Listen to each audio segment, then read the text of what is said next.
The rain is nonstop, and the trail is not easy.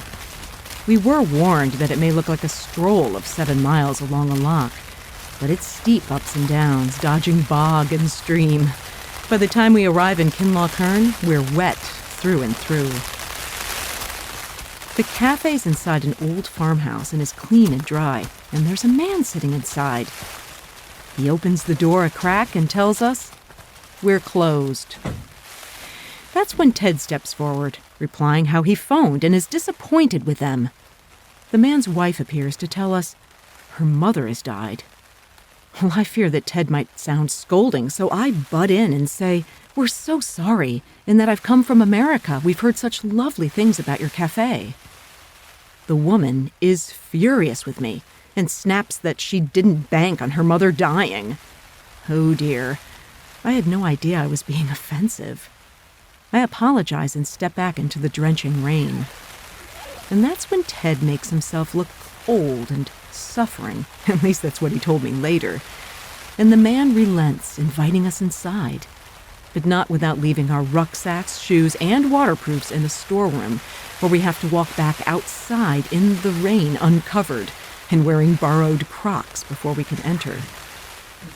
By the time we sit down, cheese sandwiches await us, hot coffee is steeping, plus 3 large slices of chocolate cake. We're warm and dry, well-fed and well-watered, too. But the stay is short-lived, and we're asked to leave. "I told you we were closed," he gruffly reminds us. "I was just getting warm, and out there it's raining. It's cold. And the only place to camp is on soggy, wet ground."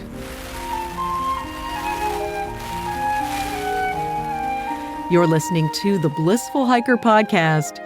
I'm Allison Young, the Blissful Hiker, sometime professional flutist, sometime voice artist, and full-time pedestrian. Thanks to Lecky Trekking Poles and Belega Socks for their support. Also Summit Orthopedics in the Twin Cities.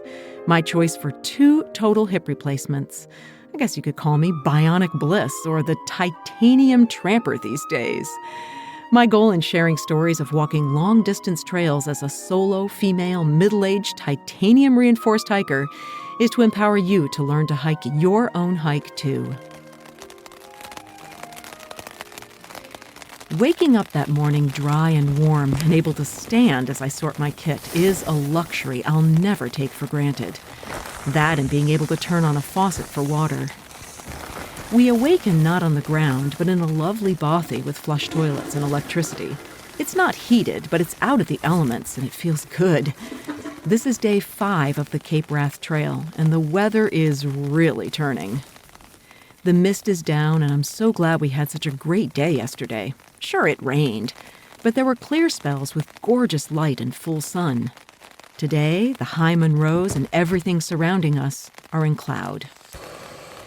We sit in chairs for breakfast, feeling like royalty, and are warned by a couple who walked our trail yesterday that not only is it really tough, but making matters worse, the end has no bothy, and the B&B is sold out. There is a cafe, usually called simply Calf, but it's shut more often than open. They did call, though, and were told it would be open today.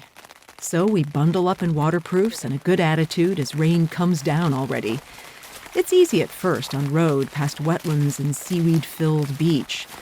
You should be able to see the Isle of Skye on a clear day, but we're lucky to see the ridges close by.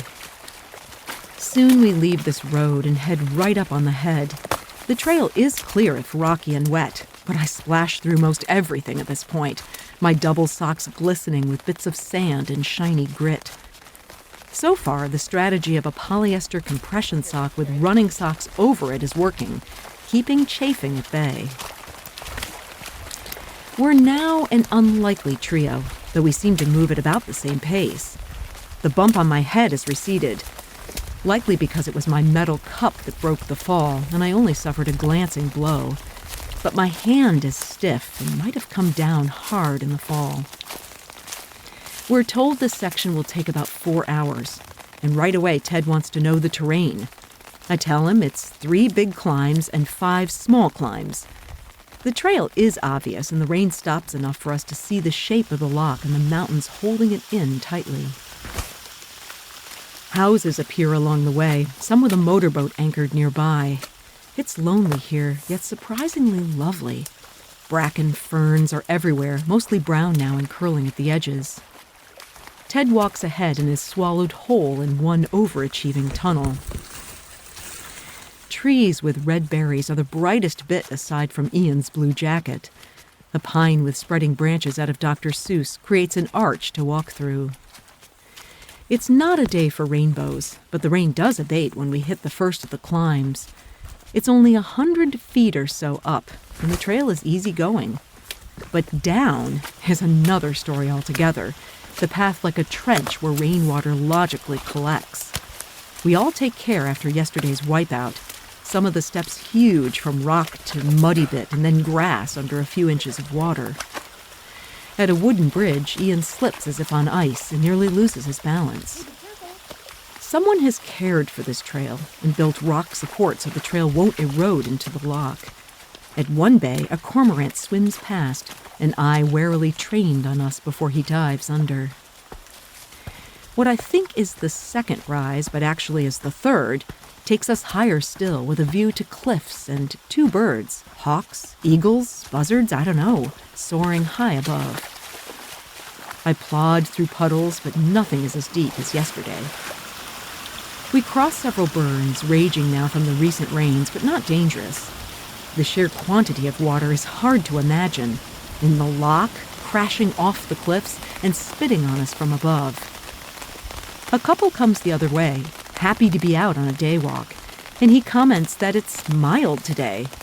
Very, very wet, but I guess I see his point because it's not cold. The path hugs the shoreline, going up at an angle on rock. It's tough, all wet and wearing a pack, but we manage to shimmy up it, Ian giving Ted a hand with his trekking pole. I'm happy I was wrong that we don't climb another head, but rather enter a rhododendron tunnel, bright green and damp. But it's the final challenge before we're let out on a road. And I see buildings and charge ahead, hungry for real food and starting to feel soaked through. But our warm and filling stay is so short, and I'm only just beginning to warm up before we're shooed out to make room for the guests, a group of Oxford geologists. The man points to a faucet in the courtyard where we can fill up our water bottles, and we wander across the bridge to a grassy patch to camp. There's no such thing as trail angels in these parts. The pay box greets us in the one section not completely underwater, demanding £1 to camp here. I find a few patches without puddles, and we wait for a brief clearing to set. The poles to my tent are bent on one side, and it sags, but I soon fix it by shoving my trekking pole in place to keep the rainfly off the inner bug net. And that bug net's important because the mozzies cluster, so it's quickly inside, each of us with our own door and vestibule to store our packs and shoes. The floor is damp, but on my thermarest it's dry. It's a huge space, big enough to stow all the wet gear. The rain comes in spurts, followed by short spells of clear sky. The river's loud, and a few gusts keep things cool. I imagine it'll be dry enough and warm enough in here, but is tomorrow's hike even possible? The road out of here is a single track, winding a slow 22 miles, and the trail ahead is a rough and messy 12 or so to another B&B with 2 tough river crossings in the middle. All that can be done now is to prepare for an early start and decide in the morning whether or not to continue. Good grief, that pun was totally unintended. You're listening to the Blissful Hiker podcast. In a series of personal essays coupled with found sound and my own flute playing, this podcast explores my journey of self-discovery as a middle-aged woman, sharing the sometimes unglamorous but vital truth about empowerment as badass people who don't need permission to blaze our own trails in this journey we call life. The sky clears overnight, and I'm so warm I sleep only in a tank top with half my bag unzipped. But promptly at 5, the rain returns, slashing from the side, the wind blowing and making a racket. Ahead is the highest beelock yet, plus 2 rivers, with warnings that it could be extremely dangerous to cross in spate or flood. It's not simply a matter of following a trail, because there is no trail, just a boggy, rocky soup of maybe a herd route. I can see the closest hills, but this is full-on all-day soaking rain, truly having settled in. The tent is wet, our waterproofs and shoes are wet, our spirits are wet. Needless to say, I'm disappointed. Ian and Ted have made an executive decision and walked to the cafe to try and find a ride out of here. But it's 22 miles of curvy mountain road to the main route. Do we try and hitch in this awfulness? And will the unfriendly couple be willing to offer their phone? It's funny how you get drawn into wanting to move forward. I know we have the strength, but it will take 8 hours, and we'll see nothing but driving rain in our face. Perhaps the weather will improve in the coming days. I hear they had drought all summer with high fire danger. It stops raining for a few minutes, and I look out, gray and miserable, the wind pressing at the tent. Ian returns first and tells me they managed to catch a ride with 3 of the geologists who just happened to be headed our way. What luck! They've come from Oxford up here to study the fault lines. Usually their time is spent in Central Asia helping populations determine where it's safe to build. But today they're in what they describe as the literal middle of nowhere, winding along on a 1-lane road filled with potholes and puddles, the cliffs squeezing out the last day's rain. I ask about the geology here, and am told it's mostly ancient sandstone and mudstone from inland seas squashed at high temperature into nice banded metamorphic rock, which accounts for the brilliant mica and bright white quartz. Igneous intrusion adds another property of hardness, making this place a climber's dream. But not today, as I'm left wondering how climbing shoes make purchase in constant damp. The driver takes the curves at a clip, and in the back I'm whipped about, feeling my stomach and my throat. The open window keeps me from hurling, but it makes it very cold on this nearly 2-hour drive. I continue talking to the geologist gal, who mentions that she got interested in geology when she took a course on Aran Island. The weather was so wonderful, she fell in love with digging around. But then she adds, those who had bad weather on their course chose lab work instead of field work. It's not long before we meet the main highway up Great Glen, busy with traffic. A young man in shorts, a t-shirt, spats, and backpack walks along the highway looking miserable. And we look pretty miserable too when we end up at our B&B. But we have warm showers and warm beds, even a little whiskey to lift our spirits. The rain, though, is relentless, but the morning opens with clearing skies. The next bothy is about 15 miles with a dangerous rocky ravine to navigate. So with sadness, we decide to catch a bus back to Fort William and fetch the car, perhaps finding a less drenched area to hike. In the meantime, though, we bag a peak. The conveniently placed Munro Ben Nevis, the UK's highest mountain. I shouldn't be surprised that the trail is actually packed with hikers, many totally unprepared in tights, holding their water bottle in their bare, exposed hands. Being the highest and easily accessed, it's so popular the locals have paved the tourist trail with massive stones. It's 4,400 feet above the loch at sea level, so it's not easy. But after the wild roughness of bog trotting all week, we keep a steady pace from start to finish. Rain comes and goes, and we get views of Loch Linnhe and the start of the Cape Wrath Trail. When we reach the halfway point into Lochen, the trail is more gravel, heading right into mist. I consider once or twice turning back, since it feels kind of silly to exert so much up into colder and harsher weather without any view. But we press on, the wind blowing cold rain right into our faces. Dozens come down, looking mildly miserable, and I say hi to everyone. A tiny pug hops over the rocks ahead of one man. Two women in fur-lined hoods and down are drenched to the bone. We soon hit massive rock piles, cairns to mark the way and keep hikers from walking directly off the vertical gullies. Our feet pick through slushy snow, thankfully not too slippery. But for about 200 yards, it's steep going, and the cairns disappear in mist. Two men come down, and Ted asks how far. "Just round this corner, mate," they tell him. "Mind the cliff," we hear softly as they head into the mist behind us. 3 massive mounds mark the danger zone, and I look down a yawning chasm. The wind blows wildly, gale force as we press up to a group of windbreaks. I go towards the door up rocky stairs into an emergency shelter, hoping to dress more warmly. But Ted suggests we head straight down so as not to lose the footprints. Up until now, the wind was at our back. Turning round, we're smacked with ice.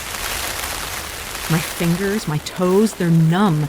But there's nothing to do now but watch my step on the steep bit, carefully placing each damp sneaker on a snow-covered rock and heading towards the cairn coming into view. You're okay. Just then, it begins to snow massive horizontal flakes. Moaning as I go seems to help, as does a few, "You're okay, Allison, you're okay." You're okay. We're out of snow and on rock now, just rain and wind. The temperature noticeably warmer. Down and down, I think how easy it is to ascend and ignore just how long the descent will take. But soon the Lochen is in view, and we're below the cloud. It's essentially stairs all the way down, tiring on the quads but never slippery. All along the way, the builders created escape chutes for the rushing waterfalls, and it's frankly a luxury. I finally, though, feel the cold in my bones as we drive back to town. It takes a hot shower and wrapping in my bag to warm up. I can't help but wonder how it would feel trying to warm up in a wet tent or a stone bothy. Was it a risk to come to Scotland in October? Well, sure it was. But locals tell me it's difficult to predict weather at any time. This past summer was in drought, and oftentimes fall can be glorious here. Truth is, I've walked 60 miles of the Cape Wrath Trail, a fourth of it, and had absolutely glorious experiences of bog trotting, bothy sharing, passing rain showers followed by rainbows and a fresh breeze, and a bit of making up the route as I went. I survived a wipeout, and I went on to bag the biggest Munro of all and have come to know a new part of the world as a walker. I didn't succeed in the goal I set out to achieve, but as the British would say of this few weeks in the Highlands, it was all rather good. And maybe, just maybe, we can still make this hike work. You can subscribe to Blissful Hiker wherever you get your podcasts, and please leave a review on Apple to help the show get discovered. Blissful Hiker is on Patreon right now. Find a link at the show notes or at blissfulhiker.com. That's also where you can find other episodes, the blog, see pictures, and contact me, blissfulhiker.com. Next week, some creative planning sees us continuing the walk to one of the most remote bothies in all of the UK. Until then, my friends, kia kaha and happy trails.